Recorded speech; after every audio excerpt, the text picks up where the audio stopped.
चलिए इस नई वीडियो में हम सीखेंगे कैसे ऑब्जेक्ट्स को हम इंस्टेंशिएट करते हैं और कैसे उनको डिस्ट्रॉय करते हैं। तो बहुत सारे गेम्स में हमें क्या करना होता है कि ऑब्जेक्ट्स को हम डायनेमिकली गेम के अंदर हमें दिखाना होता है, जैसे कोई पावर अप हो गया या कोई नया एनिमी मुझे सीन में चाहिए डायरेक्टली डायनेमिकली गेम खेलते हुए। तो हम चीज़ों को डायनेमिकली इंस्टेंशिएट कैसे करते हैं और उनको डिस्ट्रॉय कैसे करते हैं, चलिए वो सीखते हैं कैसे हम सी शार्प में करते हैं। तो एक नया फोल्डर बनाते हैं सबसे पहले। इसका नाम रख देता हूँ मैं 3 इनिट और डिस्ट्रॉय कैसे करते हैं उसके लिए। इसके अंदर हम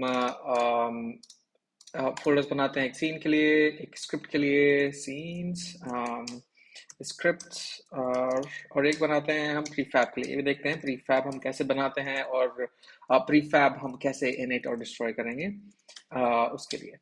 तो सबसे पहले हम सीन्स बनाते हैं। तो सीन्स में क्रिएट और एक सी शार्प एक सीन बनाते हैं। यहाँ पे इसका नाम रख देता हूँ मैं इनिट डिस्ट्रॉय और नंबर 3। इसको ओपन करते हैं मेन कैमरा। इसको मैं सॉलिड कलर दे देता हूँ। यहाँ पे हम एक दो बटन बनाते हैं, जैसे कि लेगेसी बटन।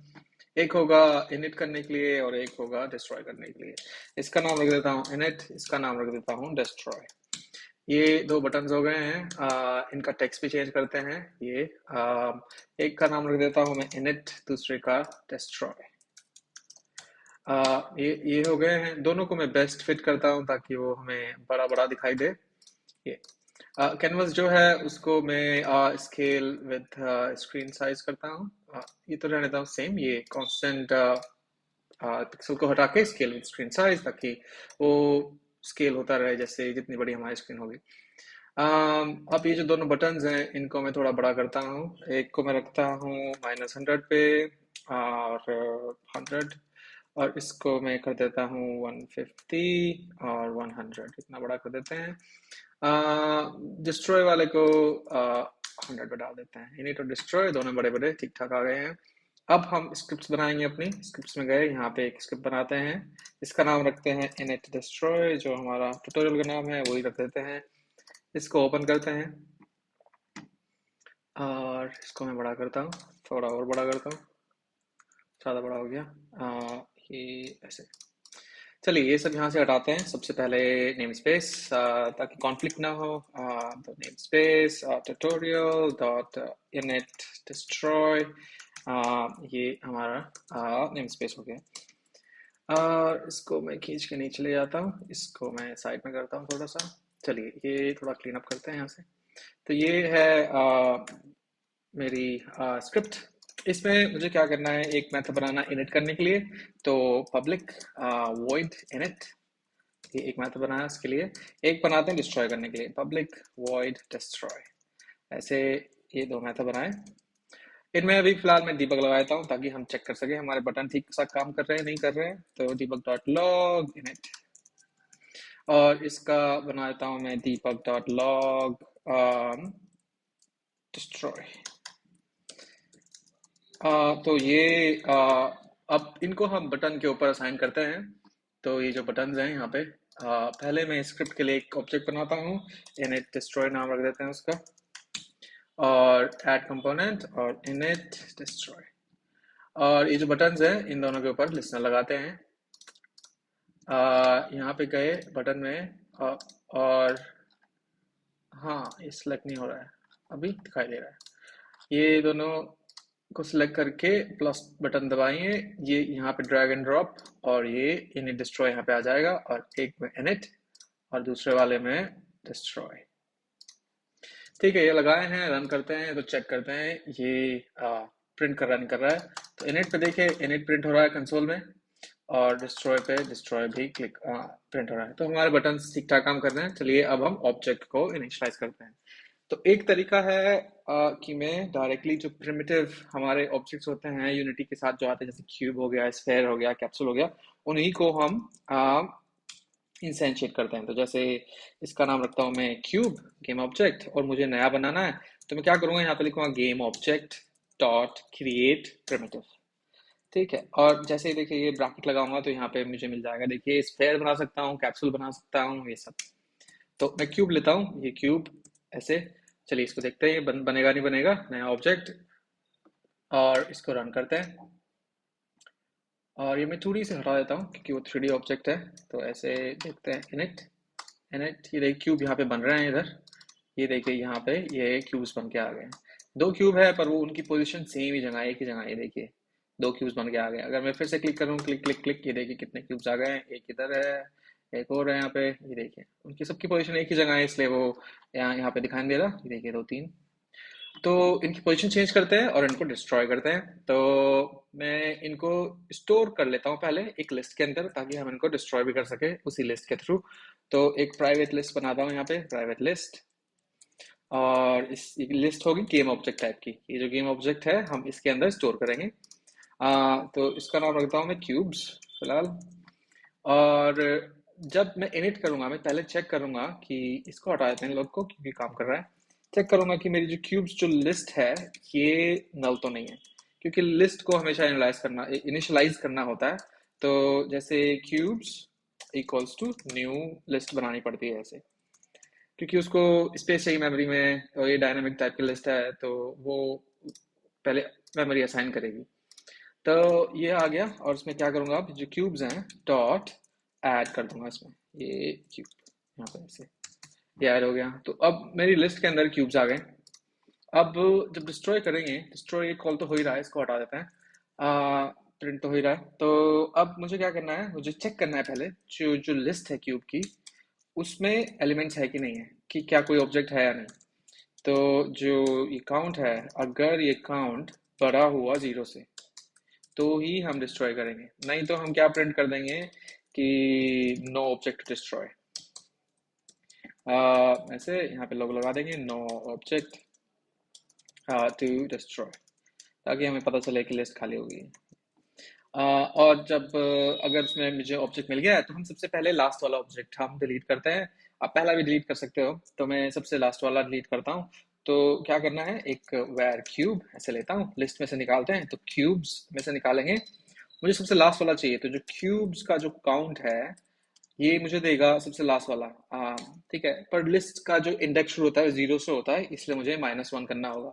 मान लिया उसमें एक एलिमेंट है तो वो काउंट देगा 1, पर मुझे चाहिए जीरो वाला, तो इसलिए काउंट है 1, तो 1 - 1 जीरो, तो मुझे जीरो वाला मिल जाएगा। तो ये मुझे क्यूब मिल गया। अब जो लिस्ट है उसमें से इसको रिमूव भी करते हैं, क्योंकि हम इसको डिस्ट्रॉय कर रहे हैं। तो लिस्ट में से हम इसको रिमूव कर देते हैं। रिमूव, ये जो क्यूब है इसको रिमूव कर दिया। अब डिस्ट्रॉय करने के लिए ऑब्जेक्ट, जैसे इंस्टेंशिएट करने के लिए एक तो तरीका है ये क्रिएट प्रिमिटिव, और डिस्ट्रॉय करने का सिर्फ एक ही तरीका है, डिस्ट्रॉय लिखना होता है सिंपली, और पास कर देते हैं यहाँ पे ऑब्जेक्ट, जो क्यूब का ऑब्जेक्ट है ये। तो ये देखिए इसके ऊपर लेके जाता हूँ तो ये क्या लेता है, removes a game object component और एसेट। आप कंपोनेंट को भी डिलीट कर सकते हैं यहाँ से। तो ये डिस्ट्रॉय हो गया है। अब हम इसको चलिए टेस्ट करते हैं पहले, कि डिस्ट्रॉय हो रहे नहीं हो रहे हैं। तो हमें यहाँ पे सीन में वो दिखाई देंगे। तो ये देखिए प्लस ये ऐड होते रहेंगे, देखिए ऐड हो रहे हैं यहाँ पे, देखिए क्यूब्स क्यूब्स क्यूब्स क्यूब्स सारे क्यूब्स बन गए हैं। अब मैं डिस्ट्रॉय पे क्लिक करता हूँ, वो देखिए डिलीट भी होते जा रहे हैं। अब लास्ट वाला ये देखिए नो ऑब्जेक्ट टू डिस्ट्रॉय, हमारा मैसेज यहाँ पे प्रिंट हो गया है, नो ऑब्जेक्ट टू डिस्ट्रॉय। चलिए उनकी पोजीशन थोड़ी सी चेंज करते हैं ताकि हमें ठीक से दिखाई दें। तो हमने जब क्यूब को ऐड किया उससे पहले मैं क्या करता हूँ, वैर पोजीशन नाम का एक वेरिएबल बनाता हूँ। वो पोजीशन है क्यूब की। तो क्यूब डॉट ट्रांसफॉर्म जो है उसका, उसकी जो पोजीशन है ये मैंने स्टोर कर ली, और उसकी जो पोजीशन है उसका जो एक्स है सिंपली वही चेंज करता हूँ मैं ऐसे। अब कैसे चेंज करूंगा, ऐसे 1 2 3 4 ऐसे करके मैं उसकी पोजीशन थोड़ी सी एक्स उसका चेंज करता रहूंगा। और जो क्यूब जो लिस्ट है उसका मैं काउंट ले लेता हूँ यहाँ पे। तो काउंट जैसे ऐड होगा तो पहले जीरो होगा फिर वन होगा। तो मैं ऐसे 0 1 2 3 उसकी मल्टीप्लाई कर देता हूँ 2 से। तो जो एक्स की पोजीशन है वो थोड़ी चेंज होती रहेगी, जो क्यूब है उसकी। तो उसको हम अब असाइन करते हैं यहाँ पे, इसकी जो पोजीशन है इक्वल्स टू पोजीशन। तो देखिए क्या किया, ये जो क्यूब है उसकी हमने पोजीशन ले ली, उसमें हमने फिर एक्स जो है उसका चेंज कर दिया। कैसे चेंज किया, 0 1 2 3 जैसे जैसे काउंट होगा वैसे, और उसकी मल्टीप्लाई 2 से कर दी, तो वो 2 2 2 करके एक्स उसका चेंज होता रहेगा। और फिर हमने उसको क्यूब वाली लिस्ट में ऐड कर दिया। टेस्ट करते हैं इसको, रन किया और इनिट, ये देखिए यहाँ पे आया एक, ये देखिए 2 3 4 5, आप सीन में देख सकते हैं। ये देखिए ऐसे ऐसे ऐसे ऐसे हमारे सारे ऑब्जेक्ट्स यहाँ पे दिखाई दे रहे हैं। अब इनको जैसे देखिए डिस्ट्रॉय करेंगे अब, तो वो एक एक करके डिस्ट्रॉय होते रहेंगे। तो 3 4 5 6, ये देखिए सारे डिस्ट्रॉय हो गए। और लास्ट वाला डिस्ट्रॉय होगा, उसके बाद ये देखिए नो ऑब्जेक्ट टू डिस्ट्रॉय, कोई एरर नहीं आ रहा है, कुछ नहीं आ रहा है। तो ये तो हमने बनाया प्रिमिटिव ऑब्जेक्ट। चलिए कोई अगर हमें खुद का ऑब्जेक्ट हमने सीन में है, हमारे मतलब प्रोजेक्ट में है, उसको हमें इंस्टेंशिएट करना है। तो देखिए कैसे करेंगे, पहले वो ऑब्जेक्ट बनाते हैं। तो मैं यहाँ क्या करता हूँ, मैं यहाँ पे एक क्यूब बनाता हूँ। तो एक 3D एक क्यूब हम यहाँ बनाते हैं, कोई भी ऑब्जेक्ट हो सकता है आपका। आपका एनिमी हो सकता है, कोई पावर अप हो सकता है वो। तो मान लीजिए वही है। तो इसमें मैं इसकी जो पोजीशन है उसको रीसेट करता हूँ पहले। तो ये देखिए कहाँ है, इसको रीसेट, तो ये 0 0 0 पे आ जाए, इधर आ गया है। अब मैं इसमें एक एनिमेशन लगाता हूँ ताकि थोड़ा सा हमें डिफरेंट दिखे हमारे प्रिमिटिव से। तो एनिमेशन विंडो ओपन करते हैं, तो विंडो में जाएंगे और ये जो एनिमेशन है, एनिमेशन वाली विंडो ओपन करेंगे और इसको मैं ऐसे यहाँ पे अटैच कर देता हूँ, ये इधर। ये आ गई, क्रिएट पे क्लिक कीजिए, क्रिएट। और ये यहाँ पे एनिमेशन का नाम रख देता हूँ मैं क्यूब सेव। ये कहाँ सेव हुआ, ये चला गया स्क्रिप्ट्स में शायद। ये देखिए यहाँ पे आ गया क्यूब एनिमेशन। इसको मैं निकाल के वापस यहाँ लेके आता हूँ, थोड़ा सा ऑर्गेनाइज कर लेते हैं इसको। तो क्रिएट एक फोल्डर बनाते हैं इसके लिए, एनिमेशंस। और ये दोनों एनिमेटर और एनिमेशन, इसको मैं यहाँ डाल देता हूँ। तो इसके ऊपर देखिए एनिमेटर लग गया है, और इस एनिमेटर में वो एक क्लिप है क्यूब की। तो एनिमेटर क्या होता है, जो उस ऑब्जेक्ट से रिलेटेड जितने भी एनिमेशंस हैं उन सबको वो शो करता है। तो जैसे अगर मैं एनिमेटर खोलूँ, तो ये देखिए इसमें ये एक स्टेट है हमारी क्यूब की, ये वाली। यहाँ पे मल्टीपल एनिमेशन भी हो सकते हैं, उनको फिर हम ट्रिगर कर सकते हैं, वो हम दूसरी वीडियो में देखेंगे कैसे हम एनिमेशन ट्रिगर करते हैं सी शार्प से। तो इसको फिलहाल मैं क्लोज करता हूँ, और अभी डायरेक्टली ये वाला एनिमेशन प्ले हो जाएगा। अब एनिमेशन में कोई फ्रेम्स नहीं है, यहाँ पे कुछ भी प्ले नहीं हो रहा है। तो एक छोटा सा एक फ्रेम लगाते हैं इसको रोटेट करने के लिए। यहाँ पे 30 सेकंड में वो रोटेट हो जाना चाहिए 90 डिग्री जैसे। और मैं इसको देखिए रन करूंगा, तो देखिए घूमना शुरू कर दिया उसने। तो हमने एनिमेशन लगा दिया। अब क्या करना है, ये प्रीव्यू से हटा दूँ, और ये जो क्यूब है इसको मैं प्रीफैब्स में डाल देता हूँ यहाँ पे। तो ये ड्रैग करेंगे यहाँ से और यहाँ पे छोड़ देते हैं, इसका ये देखिए प्रीफैब बन गया। इसको आप कहीं पे भी यूज़ कर सकते हैं, दूसरे सीन्स में यूज़ कर सकते हैं। इसको यहाँ से मैं डिलीट कर देता हूँ। तो अब ये खाली हो गया। अब मुझे क्या करना है, ये जो प्रीफैब है इसको इंस्टेंशिएट करना है। पहले तो हमने ये प्रिमिटिव लिया था, अब हम इसको इंस्टेंशिएट करेंगे। तो मैं कोड को इसको यहीं रहने देता हूँ, आप इसको गिटहब से डाउनलोड कर सकते हैं। मैं एक नया मेथड बनाऊंगा। ये इनिट, इसका नाम रखता हूँ प्रीफैब, ये ऐसे। और कोड डाउनलोड करने के लिए मैंने लिंक दे दिया डिस्क्रिप्शन में, आप वहां से ये सारा डाउनलोड कर सकते हैं। इनिट प्रीफैब, और यहाँ पे ये जो प्रिमिटिव है इसके बजाय मैं क्या लिखूंगा, यहाँ पे इंस्टेंशिएट। इंस्टेंशिएट, ये देखिए आ गया। और इसमें ऑब्जेक्ट चाहिए होगा, तो ऑब्जेक्ट है प्रीफैब चाहिए, तो प्रीफैब जो है इसको मिनिमाइज कर देते हैं। और ये जो प्रीफैब जो हमें मिलेगा हम उसको अटैच कर देते हैं यहाँ पे सीरियलाइज करके उसको, ताकि हमें इंस्पेक्टर में दिखाई दे। तो serialised field private game object चाहिए हमें, और क्यूब प्रीफैब उसका नाम रख देते हैं हम, ये ऐसे। अब इंस्टेंशिएट क्या करना है, जो हमें गेम ऑब्जेक्ट है वो जो हमने वो ऊपर लिया प्रीफैब, ये क्यूब प्रीफैब, ये इंस्टेंशिएट किया। और तो वो इंस्टेंशिएट हो जाएगा, उसकी हम पोजीशन चेंज कर रहे हैं, सेम वही काम होगा जो हमने इनिट में किया था, बस इस बार इनिट प्रीफैब होगा वो। सेव किया, यहाँ पे जाते हैं, तो ये देखिए इसमें इनिट डिस्ट्रॉय में अब कंपाइल होने के बाद ये देखिए ये आ गया है, और इसमें हम इसको असाइन कर देते हैं, इस ऑब्जेक्ट को यहाँ पे असाइन हो गया। अब जो एक और बटन बनाते हैं उसके लिए, ताकि हम उसको इनिट कर सके, इनिट प्रीफैब, प्रीफैब को इनिट कर सके। तो ये ले लिया, इसको नाम दे देता हूँ मैं इनिट प्रीफैब, ऐसे नाम दे देता हूँ उसको। थोड़ी सी पोजीशन चेंज करते हैं उसकी, एफ दबाऊंगा, ये आ गया इधर। और इसको उठा के यहाँ लगा देता हूँ। इसका जो मेथड है वो भी चेंज करते हैं, अभी तो इनिट है। हाँ, तो इनिट प्रीफैब, ये ऐसे सेव किया, रन किया, देखते हैं। इनिट किया तो देखिए वही वाला ऑब्जेक्ट आ गया, ये जो क्यूब है, ये क्यूब इधर आ गया। इनिट इनिट इनिट, देखिए वही क्यूब बने जा रहे हैं। अब मैं इनिट प्रीफैब क्लिक करूंगा, देखिए घूमता हुआ क्यूब मेरा आ गया। डिस्ट्रॉय करूंगा तो, क्योंकि उसी सेम क्यूब वाली लिस्ट के अंदर हम उसको स्टोर कर रहे हैं, तो वो उसी से डिलीट कर रहा है। कंसोल में जाएंगे तो देखिए कोई ऑब्जेक्ट नहीं बचा है। ये प्रीफैब, ये देखिए वो सब घूमते हुए आ गए हैं इधर। तो हम प्रीफैब को ऐसे इंस्टेंशिएट कर सकते हैं, देखिए सब में एनिमेशन लगा हुआ है, सारे घूम रहे हैं अलग अलग। और destroy destroy destroy destroy destroy destroy, init init prefab prefab prefab, तो ये ऐसे। तो इस वीडियो में इतना ही। इसमें आपने सीखा कैसे हम इंस्टेंशिएट करते हैं, कैसे हम प्रिमिटिव ऑब्जेक्ट्स बनाते हैं और कैसे हम उनको डिस्ट्रॉय करते हैं। छोटा सा एनिमेशन भी देखा और प्रीफैब कैसे बनाते हैं वो भी। तो आपको वीडियो कैसा लगा प्लीज़ कमेंट्स में लिखिए। आपके कुछ सवाल हैं वो भी आप पूछ सकते हैं।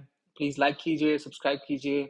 और मैंने लिंक में मेरा डिस्कॉर्ड चैनल का लिंक दिया है, उस पर आप क्लिक करेंगे तो आप मेरा डिस्कॉर्ड पे चैनल ज्वाइन कर सकते हैं। आपके एक्स्ट्रा कुछ सवाल हैं, कोई प्रोजेक्ट्स में आपको कुछ प्रॉब्लम आ रही है, वो सब वहाँ पे पूछ सकते हैं।